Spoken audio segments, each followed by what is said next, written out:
alayhi wa alihi wasallama, akiuelezea mwezi wa Shaabani, Bwana Mtume asema ya kwamba huu mwezi wa Shaabani shahari, huu ni mwezi wangu mimi, wa shahru ramadhana shahrullah, na mwezi wa Ramadhani ni mwezi wa Mwenyezi Mungu.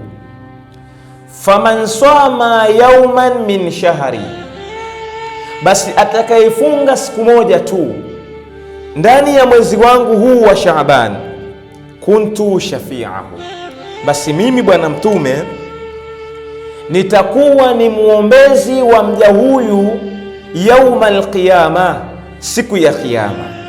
Yule atakayefunga siku moja tu ndani ya mwezi wa Shaabani, Bwana Mtume anasema ya kwamba yeye Bwana Mtume anajitolea kuwa ni muombezi wake mbele ya Mwenyezi Mungu Subhanahu wa Ta'ala siku ya Kiyama. Wa man sama yaumain min shahri, na atakayefunga siku mbili katika mwezi wangu mimi huu mwezi wa Shaabani, malipo yake ni yapi? Bwana Mtume asema ghafara Allahu lahu ma taqaddama min dhanbihi wa ma taakhar, kwamba Mwenyezi Mungu humsamehe mja huyu madhambi yake yaliyotangulia na madhambi yajayo, atakayefunga siku mbili ndani ya mwezi wa nini? Mwezi wa Shaabani. Haya ndiyo malipo yake.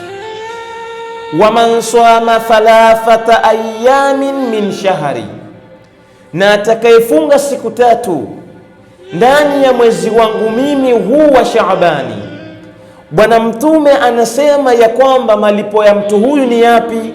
Qila lau stani fil amal, malipo yake mtu huyu ataambiwa na Mwenyezi Mungu Subhanahu wa Ta'ala ya kwamba anza upya matendo yako. Maana yake ni kwamba mtu huyu atakuwa amefutiwa madhambi yake yote.